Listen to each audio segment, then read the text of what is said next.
आज हम लोग पढ़ने वाले हैं क्लास 12 बायोलॉजी। अभी तक हम लोगों ने 9, 10, 11 की बायोलॉजी पढ़ी थी।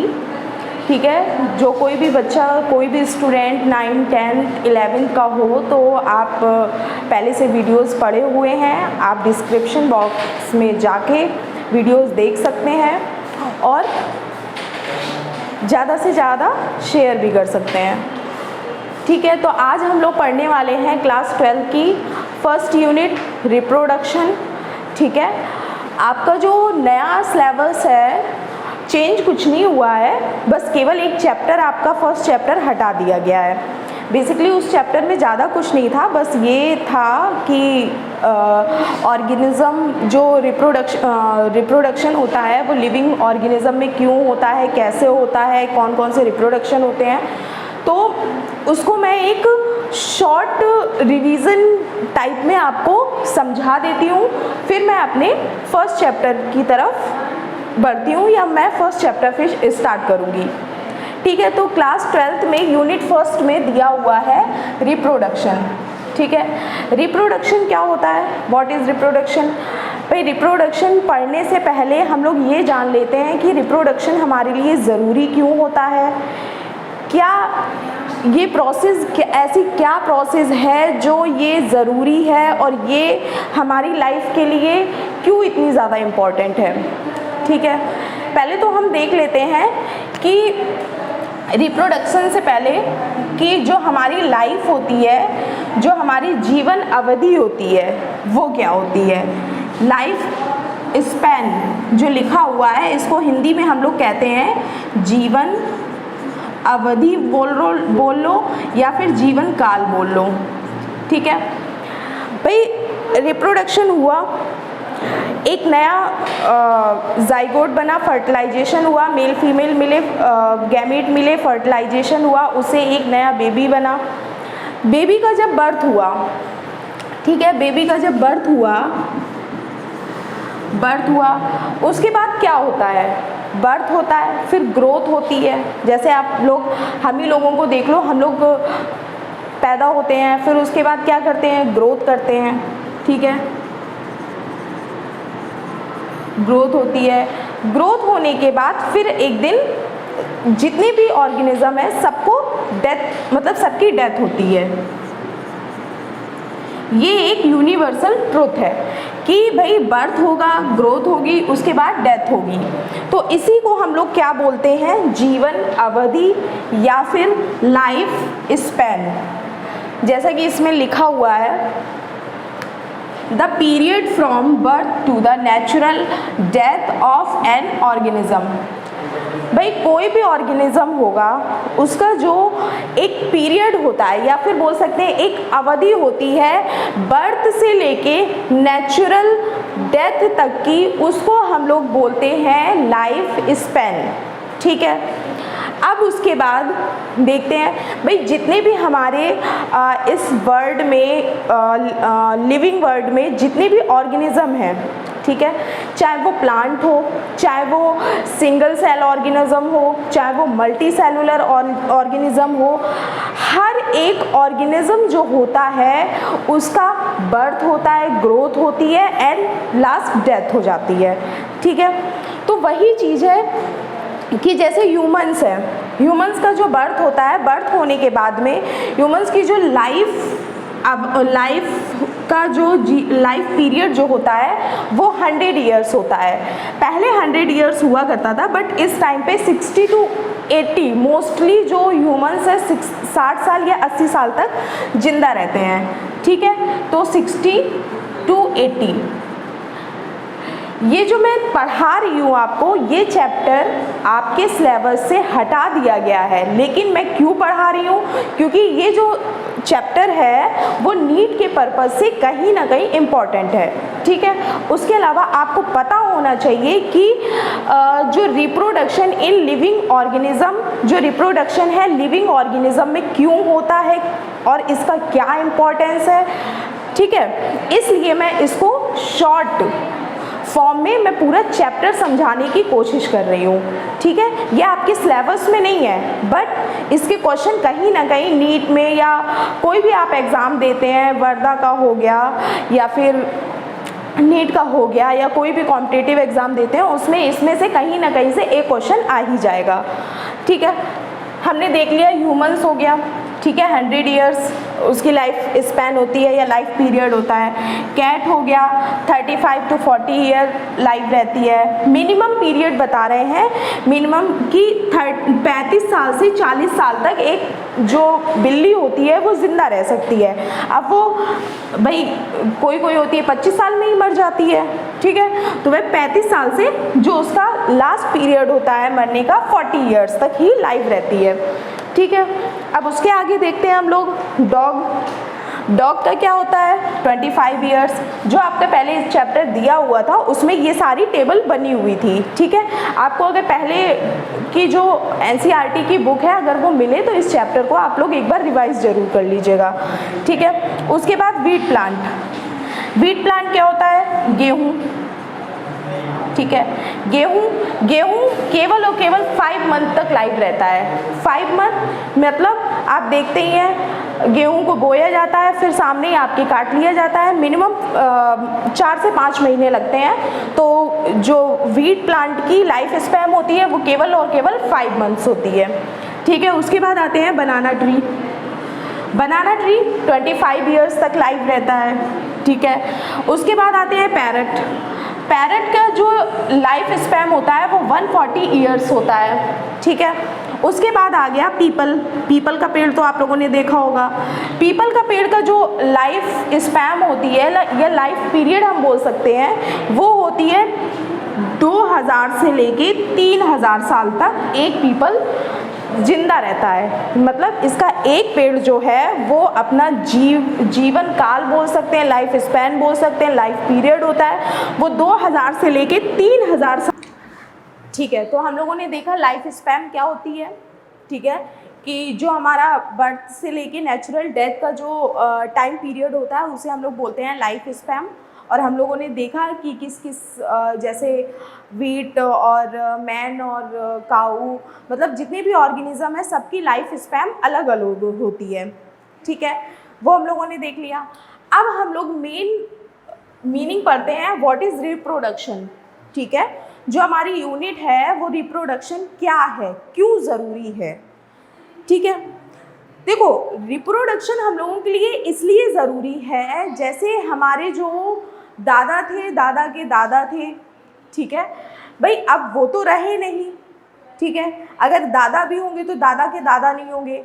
बट रिप्रोडक्शन एक ऐसी प्रोसेस है जिससे जो जितने भी ऑर्गेनिज्म होते हैं वो अपने जैसा ही एक बेबी बोल सकते हैं या फिर ऑफ स्प्रिंग बोल सकते हैं, अपने जैसा ही एक संतति, हिंदी में बोलते हैं, बनाने की क्षमता रखते हैं, उसको बोलते हैं हम रिप्रोडक्शन, ठीक है। जैसे हमारे दादा के दादा थे, उससे हुए दादा पैदा, ठीक है, दादा से हुए हमारे पापा, पापा से हुए हम लोग। अब जैसे हम लोग हैं, हम लोगों से भी अब 100 साल बाद हम लोग तो जिंदा रहेंगे नहीं, लेकिन हमारी तरह कहते नहीं कि वंश बढ़ाने के लिए कोई ना कोई चाहिए, तो जो हमारे वंशज होते हैं या हमारे ही जैसी जो जनरेशन होती है उसको बढ़ाने के लिए रिप्रोडक्शन की हमें नीड पड़ती है, ठीक है। अब जैसे प्लांट्स होते हैं, प्लांट्स में भी आपने देखे होंगे प्लांट्स बहुत सारे सूख जाते हैं, बहुत सारे कट जाते हैं, लेकिन उसमें प्लांट्स में सीड होते हैं, बीज होते हैं, उससे एक नया प्लांट हो जाता है। या एनिमल होते हैं, एक नए एनिमल, अब जैसे हाथी को देखा, हाथी का बच्चा हाथी जैसा ही दिखेगा, हम लोगों जैसा क्यों नहीं दिखता है? इसलिए नहीं दिखता है क्योंकि जो हाथी होता है वो मेल और फीमेल मिल के रिप्रोडक्शन करते हैं, उसके बाद एक नया जो बच्चा बनता है या ऑफ स्प्रिंग बनता है, तो वो भाई सिमिलर ही बनेगा ना। तो वही चीज़ है, ह्यूमन का बच्चा, ह्यूमन की जो ऑफ स्प्रिंग होगी वो ह्यूमन जैसी होगी, प्लांट्स की जो ऑफ स्प्रिंग होगी वो प्लांट जैसी होगी। तो कहने का मतलब है कि जीवन को चलाने के लिए या फिर जनरेशन को बढ़ाने के लिए, ठीक है, रिप्रोडक्शन की बहुत ही नीड होती है, ठीक है। अब रिप्रोडक्शन जो होता है उसको क्या कहते हैं, बेसिकली होता क्या है, reproduction is a biological process in which organism produce young ones similar to themselves called as reproduction. ठीक है, यंग वंस मतलब आप इसको बोल सकते हैं ऑफस्प्रिंग। ऑफस्प्रिंग मतलब अपने जैसा ही एक संतान पैदा करना या फिर ऑफस्प्रिंग बनाना ही हम लोग कहते हैं रिप्रोडक्शन। यह एक बायोलॉजिकल प्रोसेस है जिसमें जो ऑर्गेनिज्म होता है, चाहे वो प्लांट कह सकते हैं आप, चाहे वो एनिमल कह सकते हैं, या फिर आप चाहे काऊ कह सकते हैं, बफेलो कह सकते हैं, जितने भी ऑर्गेनिज्म है वो अपनी ही तरह सिमिलर एक ऑफस्प्रिंग बनाते हैं, उसी प्रोसेस को हम बोलते हैं रिप्रोडक्शन। ठीक है, अब रिप्रोडक्शन 2 टाइप्स के होते हैं। ठीक है,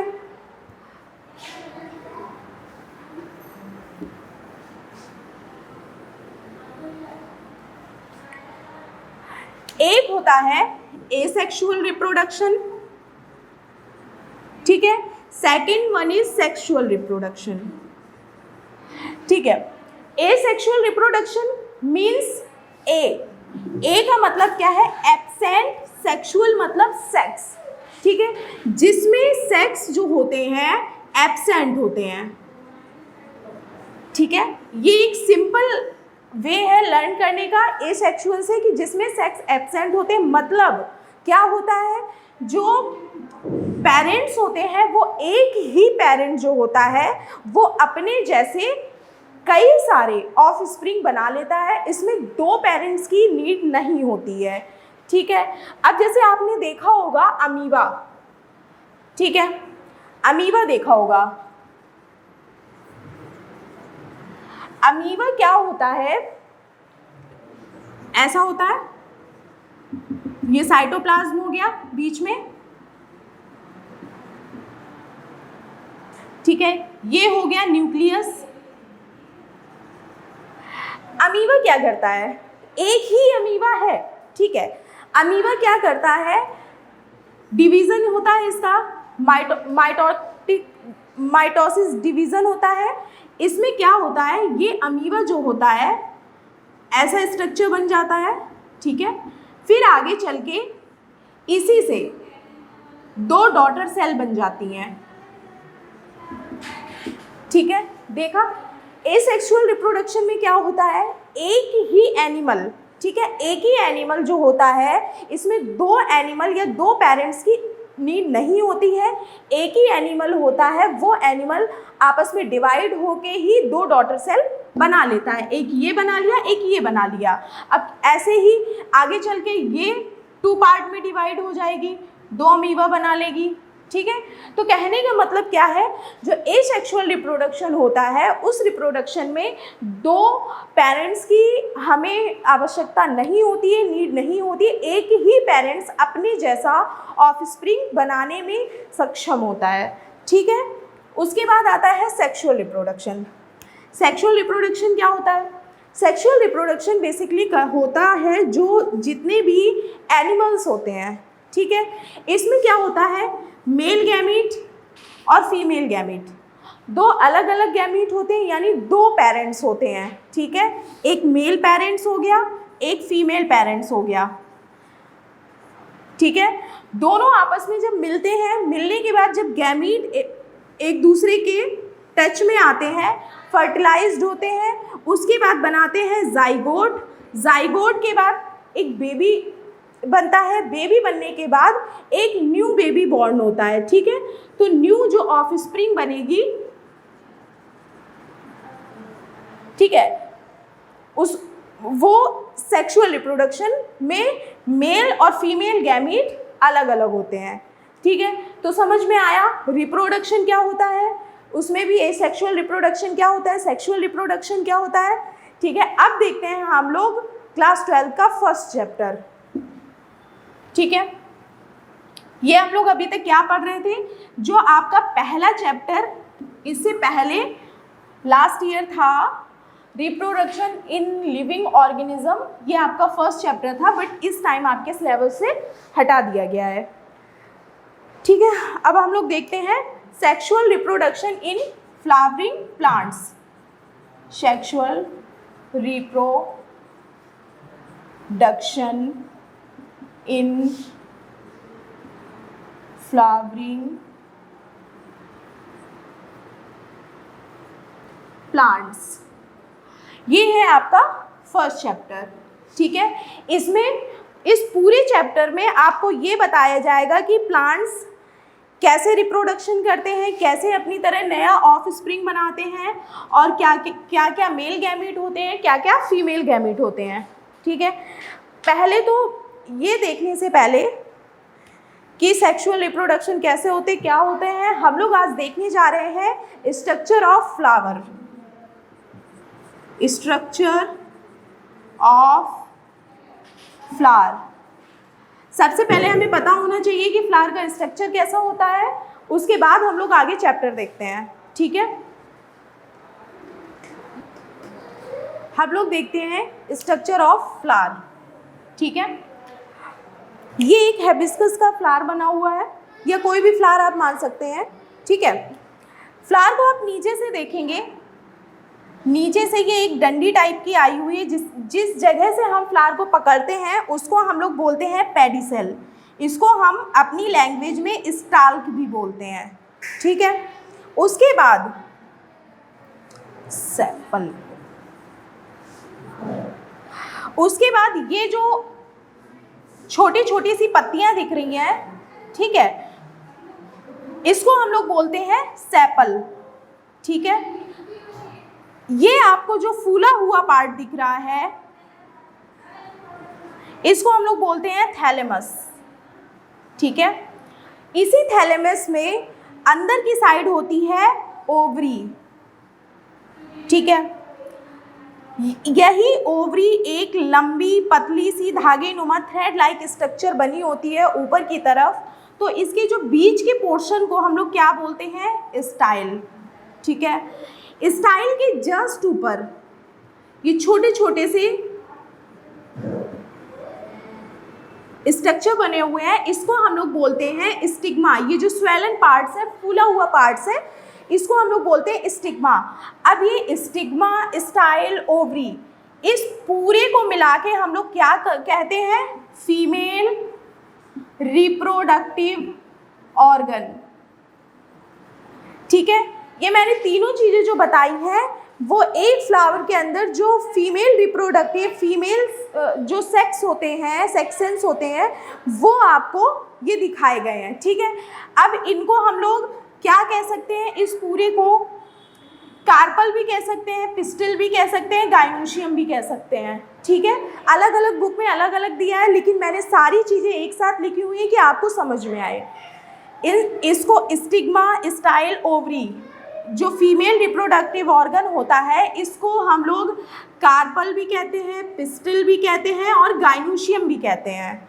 ठीक है, उसके बाद हम लोग देखते हैं, ये हम लोगों को एक छोटे छोटे ये फिलामेंट टाइप में स्ट्रक्चर है, थ्रेड लाइक, और इसमें छोटे छोटे ऊपर एंथर लगे हुए हैं, तो इनको हम लोग बोलते हैं फिलामेंट।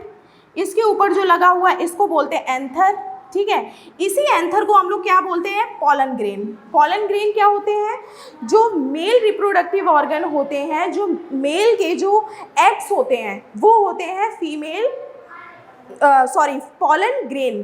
ठीक है, अब जो ये इतना पूरा स्ट्रक्चर है, ठीक है, एंथर, फिलामेंट और पॉलन ग्रेन, इनको हम लोग बोलते हैं स्टैमिन, एंड्रूशियम। स्टैमिन भी बोल सकते हैं, एंड्रूशियम भी बोल सकते हैं, कंफ्यूज मत होइएगा। इसको क्या बोलते हैं, मेल रिप्रोडक्टिव ऑर्गन। ऑर्गन बोल सकते हैं, पार्ट बोल सकते हैं। ठीक है, अब ये जो बड़ी बड़ी जो पत्तियां हैं, ठीक है, इसको हम लोग बोलते हैं पेटल। जो कलरफुल होती हैं किसी भी फ्लावर में, उसको बोलते हैं पेटल। अब ये कोरोला क्या है, कोरोला जो होता है वो जो ग्रुप ऑफ पेटल, जो पूरा पेटल्स का जो ग्रुप होता है उसको हम लोग बोलते हैं कोरोला। और कोरोला नाम क्यों रखा गया इसका, क्योंकि ये बहुत ही कलरफुल होता है, इसको देख के ही जितने भी हमारे तितलियाँ या जो भी होती हैं अट्रैक्ट होती हैं, ठीक है। उसके बाद इसको हम लोग बोलते हैं कैलेक्स, सेपल के जो ग्रुप होता है उसको हम लोग बोलते हैं कैलेक्स, ठीक है। फ्लावर का ये समझ में आया। अब इसके बाद हम लोग लाइव एक फ्लावर देखते हैं, ठीक है। इसको हम लोग डिसेक्शन करके देखते हैं कि एक फ्लावर में जो जो चीज़ें हमने देखी हैं वो कहाँ कहाँ होती हैं, ठीक है। 5 मिनट रुक जाएंगे, ठीक है। हम लोगों ने क्या देखा, सबसे पहले पेडिसेल यानी स्टाल्क दिखाई दे रहा है, ये देखिए पहले सही से पूरा, ठीक है। हम लोगों ने एक फ्लावर का स्ट्रक्चर जो ड्रॉ करके देखा उसमें क्या देखा, पेडिसेल स्टाल्क। स्टाल्क क्या होता है, मैं एक फूल लिए हुए हूँ, ये हिबिस्कस का फ्लावर है, ये जो नीचे में पकड़े हूँ, ठीक है। इस स्टाल्क को हम धीरे से निकाल देते हैं, ये हो गया हमारा पेडिसेल यानी स्टाल्क, ठीक है। ध्यान से समझिएगा। उसके बाद आया हमारा सेपल, ठीक है। सेपल क्या होता है, ये जितने भी हमारा ये ग्रीन जो पोर्शन दिख रहा है, अ ग्रुप ऑफ सेपल, इसको इस पूरे ग्रुप को हम लोग क्या कहते हैं, कैलेक्स। लेकिन इसको जो एक पत्ती हटा देंगे इसको हम लोग बोलते हैं सेपल। ये जो कैलेक्स होता है, सेपल होता है, इसी से पूरा जो फ्लावर होता है वो अटैच्ड होता है, ठीक है। ये हो गया हमारा सेपल, इसको भी हम लोग अलग निकाल देते हैं,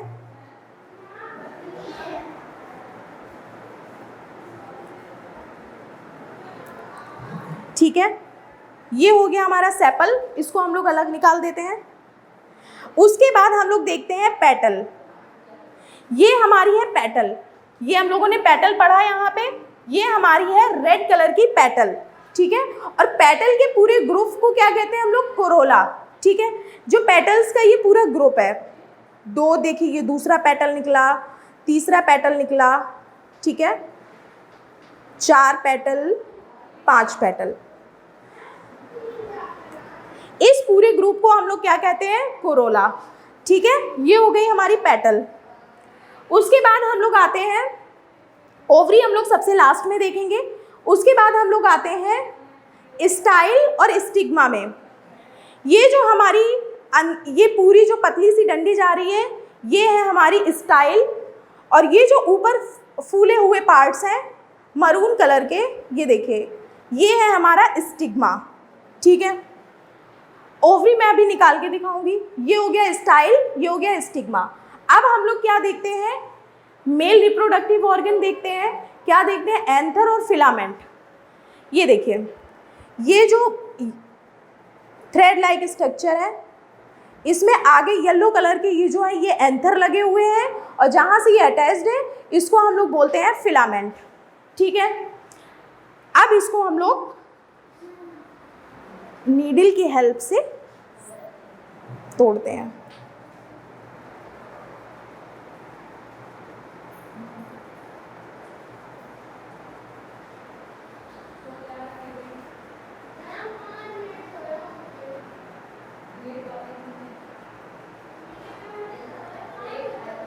ये देखिए, ये हमारा है एंथर, जिसमें पॉलन ग्रेन्स लगे हुए हैं, उसी को हम लोग एंथर बोलते हैं, और ये छोटे छोटे फिलामेंट से जुड़े हुए हैं, ठीक है।